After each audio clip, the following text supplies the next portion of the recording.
How does every life begin and end? The lives we lead, the people we become, the people we leave behind, our legacy, our impact, what you did with your life, how much money you had, that time you awkwardly gave a coworker a really wet fist bump because you just washed your hands in the bathroom.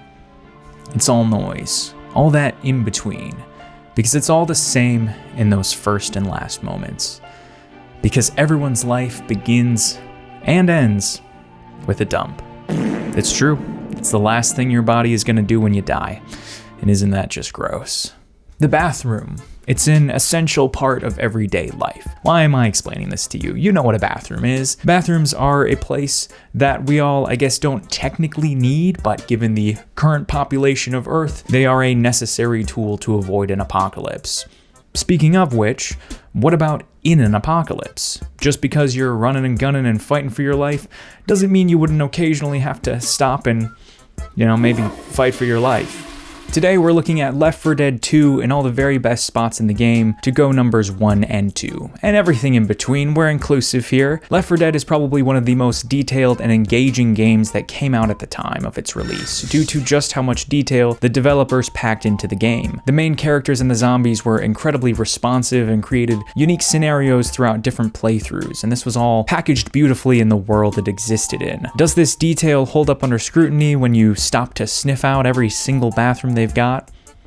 Pretend I didn't word it like that. It's dirty work, but someone's got to do it. You see, the apocalypse is a little bit like New York City. Sure, you can go to the bathroom anywhere you want, but it doesn't mean it's a good idea or that you'll get out of it without getting bit on the ass. Think of this as your Google Maps guide, giving you all the tricks on which spots are worth the stop and drop. First off though, what makes a usable bathroom? There's a few criteria I imagine we all look for. First and foremost, is it functional? Does it have a toilet or a spot you can go to the bathroom in? Can you get clean after you use it? Does it have a sink, toilet paper, simple things? Which also begs the question, does the plumbing still work in any of these bathrooms? That one I'll address in a second. Privacy and safety, these are of course of the utmost importance, not just in the apocalypse, but would you rather have a stall in a bathroom or a whole enclosed room? I'm already scared of something crawling under the stall, and I don't even live in a world full of flesh-eating monsters. Illumination, is there light in the bathroom? Can you see what's going on? Again, I don't think I need to explain this to anyone, but when you gotta pay the sewer tax, it's best to make sure you've got exact change. Cleanliness, you want to get grody-ness out of your body, not onto it. I want to avoid anything excessively corpsey and anywhere that looks like it was vile before the apocalypse began, so probably no gas station bathrooms. Finally, flair. Come on, we need a little pizzazz, something special. What sets you apart? Ultimately, flair is the most important category to me personally. It's the apocalypse. I'm not gonna live forever, so I might as well have a bit of fun on my way out. For this video, I'm gonna be looking at the campaigns Dead Center, The Passing, Dark Carnival, Swamp Fever, Hard Rain, and The Parish. I know that I could look at more with the DLC maps and original Left 4 Dead maps, but I wanted to look at the original continuity of Left 4 Dead 2. Keep things focused. Let's circle back to the plumbing question though. Whether or not plumbing would still work really depends on where you are and what the larger water system you're connected to looks like. As far as electricity goes, it's pretty easy to say that unless you're off-grid, power would not last long in an apocalypse. Most systems need some sort of maintenance or supervision to continue running, and by day 2 or certainly a week in, you'd be out of power. Plumbing is a little bit different, as it doesn't inherently require electricity, as it's a system that functions off of pressure. Now, electricity most often is a part of how these systems continue to function, but that depends on how the pressure is generated. Now, your water is either going to be surface water or groundwater. Here in Milwaukee, I'm lucky enough to be by one of the largest bodies of fresh water on Earth. Also, we've got this really neat boat that's beached right now, and I just love this place. Groundwater is water stored below the surface of the earth. This water is saturated in between rocks, dirt, and sand sediments below the ground. Surface water is bodies of water such as wetlands, rivers, lakes, and the like. Now, whichever your city is using to provide your house with water, most likely there is a large water plant somewhere that is ensuring the water is safe and then sends it out to you. If your water pressure is being created by one of these pumping systems, your plumbing is going to run dry relatively fast, as these systems lose access to power. If you live in a community where you have a water tower, gravity is creating pressure on the water as it's stored higher than where it's going, and it's going to want to move naturally to that lower point. In this instance, you would still have pressure until the tank in that water tower runs empty. Now, if your water was coming naturally from a water source stored above where your house is, possibly a well or maybe a mountain runoff or water stored up in the hills somewhere, you could theoretically continue to have water endlessly, depending on the exact intricacies of the system. So the question of whether or not any of these bathrooms would have water in the toilets or sinks really kind of varies. I would say the extremely urban environments, probably not, but the more rural environment, the answer is kind of a big maybe. Frankly, I just don't know. I guess you'll find out when you try to use them. Okay, anybody needs a bathroom break, now'd be a good time. Bad advice. Bad advice. You know what doesn't use any running water? Porta-potties. These things are everywhere in the game. Like, seriously, just take a quick moment here to appreciate the sheer volume of porta-potties that exist throughout every single location in this game. That's crazy. That is too many. There simply isn't enough time for me to spend to appreciate every single one of them. Don't use a porta potty in the apocalypse. This is not a tier list, but these are all outright F tiers. They would probably all be completely disgusting, but they also put you in an incredibly vulnerable position. Thin walls mean someone could easily shoot you through them. They're flimsy and easily toppled, so a horde can push them over and you get yourself trapped inside. They're ugly, and I don't want to be in one. The only good reason to open one of these doors is to check if there's any toilet paper inside and snatch a roll for when you find a better bathroom. Also, in case you were curious, this is not a real phone number, and there is no Easter egg to be had. Your call cannot be completed at this time. Please try again later. In a borderline lateral move, we have public restrooms up next. I'd say it's a step up, but arguably some of these leave you even more vulnerable than a porta potty would. I do not appreciate the gap present under most of the stall doors, and there's even a fair amount that just outright lack doors, both on the stalls and into the restrooms themselves. I know the zombies can break down doors, but it would be nice to get at least a bit of a heads up that something is trying to kill you, so you can maybe pull your pants up and die with a little bit of dignity. A huge boon of these bathrooms is that the larger group bathrooms all have toilet paper and they even have seat covers. I don't know if this zombie virus could infect you from touching your skin, but it is nice to know that maybe you can have a little bit more of a barrier present between you and the nastiness. Again though, just steal the toilet paper from these bathrooms to use elsewhere. They're almost always pitch black, and they made me realize that the fire from Molotovs does not actually produce any light. Kind of bizarre. Also, as to the cleanliness of them, they're often still infected with lingering, just kind of chilling out in them, which is a major detractor. So of course with restrooms, often there are women's restrooms, and then the other one right next to them, well, odd observation, but you know, in the men's rooms they usually have urinals, whereas the women's restrooms will have nothing but a big gap in the space where those urinals would be. Come on, you gotta use that space for something. One time for my job, I was at a bar that had previously been vandalized by the tenant renting it, and I was taking measurements and documentation so the whole place could get renovated. The men's room there was essentially a closet with a hole in the ground, whereas the women's room had a giant plant wall and like really good lighting, and I commented on it to the owner, and he was like, oh yeah, I made the bathroom all nice so that the ladies who wanted to take selfies would love the place. And he said that he originally had a couch in the bathroom, but that he had to take it out because drunk people kept locking themselves in the bathroom and then falling asleep.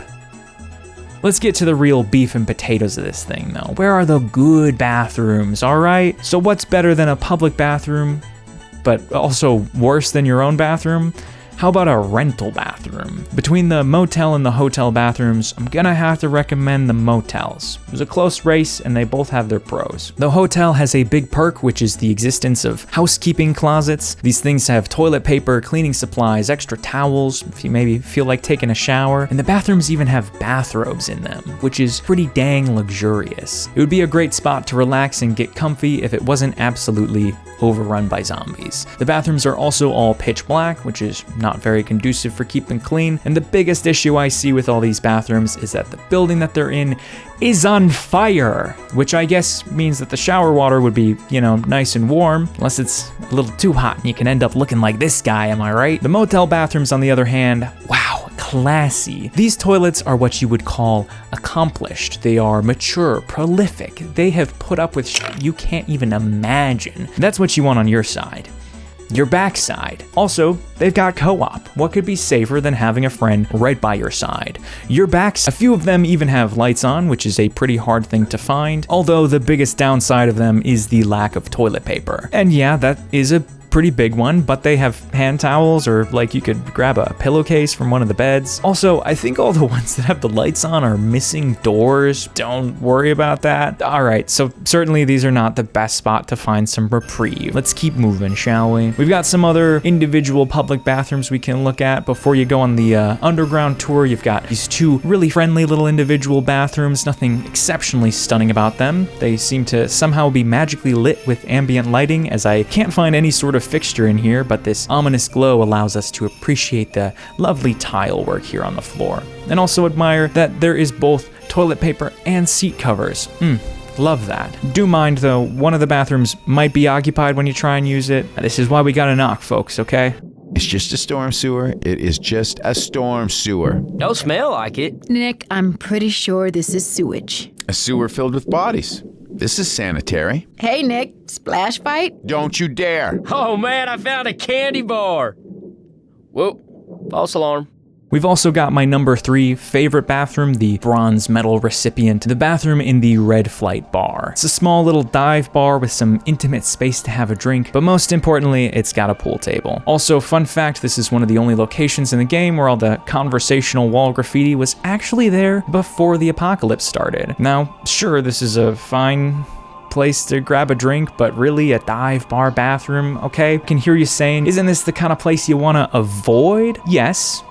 It is incredibly dirty and disgusting. There is literal garbage outside of it, incredibly questionable texturing on the floor, and there may be an exterior doorway right next to a missing door and a stairwell, meaning there are, well, a lot of points of access, making this possibly the most vulnerable position you could be in. But consider this, there's still toilet paper left here. This bathroom has rave reviews. People love this place. There is clearly some sort of magic at work here. Maybe it's not the best, but it seems like one of those things you gotta at least try it once before you discount it, okay? Or at least, try it to say that you did it. I just like the environmental storytelling of it. Leffordeadtoo is such an interesting game to me because of tiny detailing and the attention to environment. It does a truly excellent job at creating a realistic feeling world, which is why it's kind of funny to notice things being uncanny at times. The more you pay attention, the more you can kind of find some little flaws. When you think about your expectations for buildings, sometimes it just doesn't pass the eye test and ends up feeling really surreal. Like here in this grocery store that doesn't have a bathroom. Personally, this is a spot I would have expected to find one, but I guess maybe in some cities it might not be that way, or it's a smaller grocery store. Sometimes those don't have public bathrooms. Like, I don't expect this gun store to have a bathroom. That really isn't weird,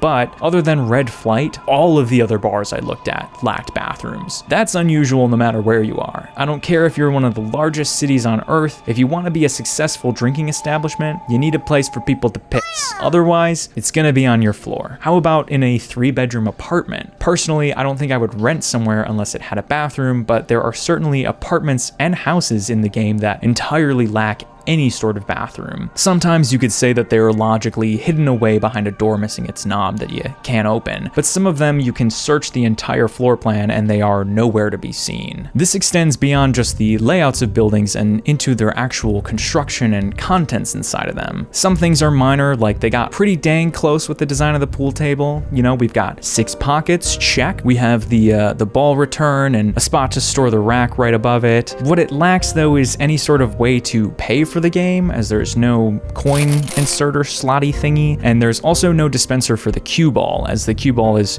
typically returned on a different side of the table than the rest of the other balls, because it is triggered differently inside of the system. Also, good luck ever actually playing a game of pool. There are simply no cues anywhere to be found, which is a little bit odd, as I would think that you could just have a cue be a weapon in the game. There's literally so many pool tables throughout the whole thing that it would be kind of perfect. Man, and I thought the apocalypse couldn't get any worse. There's community workshops to fix this though, I suppose. As far as construction details go, the game pays pretty close attention to detail, but it seems like it doesn't always fully understand why something is the way reality it is. Take for example the destructible walls. Throughout the game, every once in a while you come across some really cool destructible walls. You can destroy the drywall and the actual framing behind it in a pretty realistic way, and I absolutely love this detail. But something is a bit off about it. Now, it could be that there was some miscommunication in the game of telephone between art teams or whoever was informing the actual modeling, and it could be that they felt it would look weird to your average gamer if they did it more realistically, or it could also be that I'm ignorant about the style of framing more common in the south of the US, as I'm not from that part of the country. What am I talking about specifically? I'm talking about these little pieces going between studs. Also, these are your studs. There's a joke to be made there, but I'm too eager to talk about buildings to think of something clever. They're 2x4s, most likely framed 16 inches on center, which means if you measured the distance between the center of the two studs, it would be 16 inches. Anyways, these pieces between studs are not something I personally see a lot when I see new buildings being framed, or when I see old buildings around me being gutted or renovated. I've seen older framing and some bizarre framing, but I very rarely come across blocking, especially on walls that are only 8 feet tall,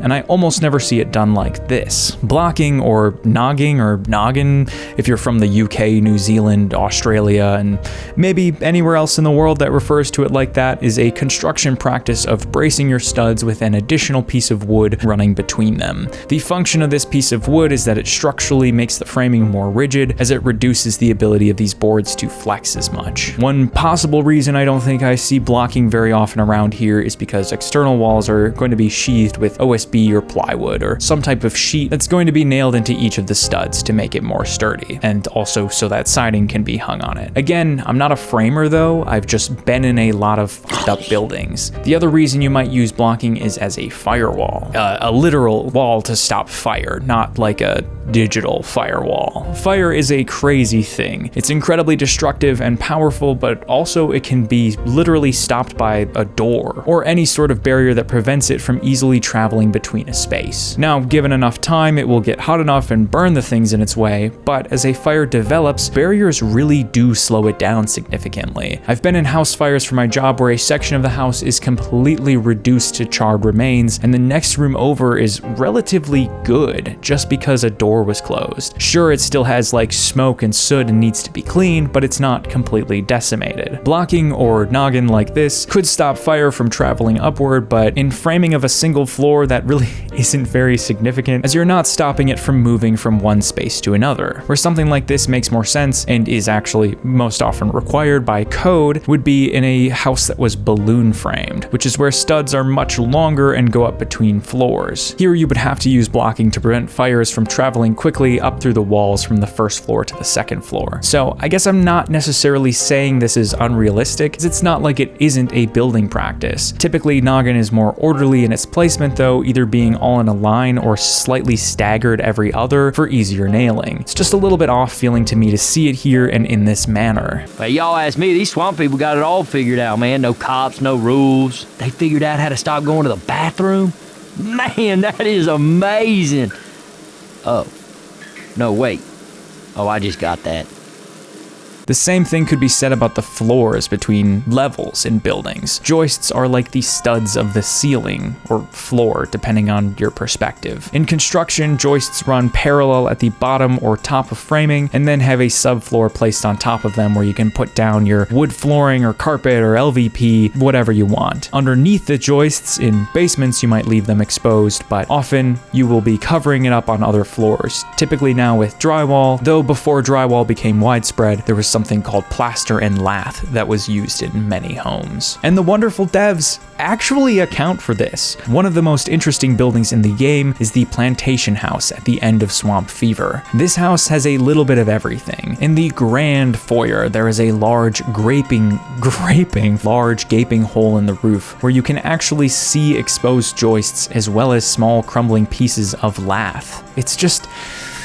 It's so dang wonderful. Now, there are other rooms in the same house that are completely missing any indication of joists in the flooring, but let's just ignore that. You know, that's probably why the floors fell through in the first place. Also, there is a bathroom in this building. That's what this video is about, right? It's a bathroom video. It's not just an excuse to talk about construction. Swamp Fever has some incredibly fun bathrooms in it. It's got outhouses, which are absolutely disgusting. Let's not linger on these too long or think about Coach being resurrected inside one of them. Let's keep going. Let's keep going. To one of my absolute favorite bathroom spots, which is lingering out here in the woods. Is it gross? Yes. Does it leave you completely vulnerable?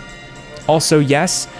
It may just be a toilet seat on a disturbingly full bucket, but man, if there isn't just something wonderful about getting to feel the fresh air of a swamp. Actually, for my open air bathroom pick, I'm gonna change it. Last minute pull an audible. We're going with one that has less mosquitoes. You're much better off squatting in one of these burnt houses. You can find these in the cemetery section of the parish, and again, very vulnerable, yes, but you can see the sky. You can maybe hear the birds.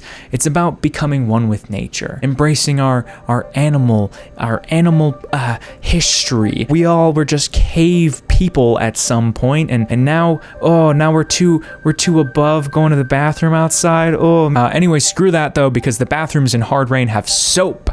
Whether it's dish soap or hand soap, you can't go wrong. I hate the thought of not washing my hands after I do my business, or even after I get home from being out and about. I cannot imagine how gross I would feel after fighting hordes of the undead. Having the ability to make sure you're at least a little bit clean would be absolutely unmatched. Soap would be worth more than gold in the apocalypse. The downside to all of the bathrooms here is kind of the weather though. If any of them are on the first floor, they are going to flood when it rains. I guess just don't use any of those. Honestly, along with clean water and food, I feel like soap would be the immediate third thing you need to scrounge for during the apocalypse. Maybe fourth after a weapon. It is a foundation of the pyramid of actually being able to survive. Still being able to clean yourself and ensure that you're not getting corpse on any of the food you're prepping, or if you're cleaning up a wound, it would be pretty dang important. So if you see any soap, stuff it in your bag. You're gonna have a hard time finding it though. Frankly, I feel like there are not a lot of great bathrooms worth mentioning in the game due to the sheer limitation of fundamental bathroom necessities. Most of the bathrooms lack soap, which sure, that's fine. I can plausibly believe that at this point in the apocalypse, it would be something that would be going really early. People would be snatching it all up. I can also buy there would not be toilet paper in most bathrooms, but there should still be hardware for where the toilet paper was placed. For a bit, I thought they didn't model anything to hold toilet paper, but they did, so why don't we see it more often? I guess there's no model for just the holder without toilet paper, and the devs thought it would be unrealistic for so many bathrooms to not be picked clean of it. I think we all know that people will hoard that stuff as soon as it even seems like things are slightly going south, so sure. Before I get to the absolute best bathroom, which I am going to do, there is a number one, I'd like to take some time for a few honorable mentions and oddities that I didn't really have a place for. Hey, Nick, there's a turd right on your shoulder there. Nick, you've got a turd on your shoulder. Nick, got a little turd on your shoulder. Curse you. Hey, Nick, turd on your shoulder. Not the time, Ellis. Yeah, well, you got a turd on your shoulder, Nick. I'm not even gonna look, Ellis. At least I don't have a turd on my suit. Man, I told you had a turd on your suit. I put it there. Mobile homes and trailer homes are really interesting to me. Their showers are all just these tile boxes without floor drains or actual shower fixtures. Also, this one had the setting sun coming into it, which it was really just kind of beautiful, you know. I said I'd be grading on pizzazz, and it's a big factor. It is unfortunately weirdly more dangerous, I think, than the toilet in the middle of the burnt house. I was really hoping there would be a bathroom that had a fish tank or something really fun or quirky inside of it, but tragically, I found no such things. I did, however, come across a kitchen that was carpeted. It's not related to bathrooms, but I think that's kind of insane. Also, I should mention some of the scaling in this game is absolutely insane. And the tubs feel at times way too tall, as well as the doorways. Over here in this country that I am in, doors are roughly 6 foot 8 inches tall, or just a hair over 2 meters. And look at how freaking tall these doors must be. Or I guess we're all really tiny. The scaling is just a little bit bizarre. There's also some other strange things that you can find, such as bathrooms that only contain tubs, or bathrooms that aren't really bathrooms. There's just sometimes tubs in the middle of spots. I'm not talking about those tubs in the middle of nature in the swamp. I'm talking about tubs that are just sort of in a corner of your house. Also, with some of the bathrooms that are getting renovated, they have taken out the toilets, but there's no actual floor drain. If you take out a toilet, there should be a big old hole where a pipe is, where, you know, all the refuse is gonna go. Maybe the people who were redoing this flooring just did it right over that hole, but that seems incredibly unlikely. Also, it's just a video game. It's just a video game. I'm pretending that people are renovating it. They just didn't model any of this stuff in it, which is fine, whatever. There's a few other kind of interesting bathrooms. I like that there was one that had both a shower and a tub in it, made it feel a little bit more luxurious. Enough dilly-dallying though. Let's get to the absolute best bathroom, which is in fact, actually 2 spots, because there are 2 safe houses that have bathrooms in them. Great views are nice and all, but you don't even need a bathroom door if you're in a safe house. Nothing can stop the security of knowing you're not going out like Elvis. Which of these 2 is better though? One of them has funny pictures of pig, and the other has knockoff Pop-Tarts and PBR. Probably gonna go with the pig one, but I'll let you pick. Both of these though seem like the absolute ideal bathroom situation. If you're in a bathroom where you know you're not gonna get killed, that really is the most important thing. Even if it doesn't have light, you have a flashlight. You can always prop that bad boy up, shine it against the mirror, boom, you got a makeshift light. That works just fine. It seems a little bit odd that there aren't more bathrooms throughout the other safe houses. I would think that when you're constructing a safe house, this would be one of the first things that you would consider, just given how infrequently you actually run across a good bathroom out in the wild. There really are not that many. Overall though, does Left 4 Dead 2 have functioning, or I guess at the bare minimum, usable bathrooms? I'm gonna say, not really, no. Frankly, even more dangerous than the hordes themselves, maybe trying to just find a place to take a little dump. This could also, however, somewhat be influenced by the sections that we see in the campaign. Specifically, the survivors are always going through these highly densely zombified areas as they're trying to get through key points. I mean, maybe the whole world is like this and it's all screwed. I don't know. Overall, I'd say you're kind of in trouble. You also always have the option, I suppose, to make some sort of makeshift bathroom. There were a few spots that I picked out that I thought could be kind of nice. The only one really worth mentioning is this small closet room that has a desk and a filing cabinet in it. You could theoretically move that desk to block the door, make yourself nice and safe, and then, you know, pull out the filing cabinet. But this really should be seen as, I think, a last resort. If I had to pick a spot to go, though, of all of these, I would still pick the toilet in the burnt house. That one is my definitive go-to. Safe houses, sure, they're safer, they're better, they are the best objectively. I don't care. Look at the view here. This is beautiful. I love this. This is wonderful.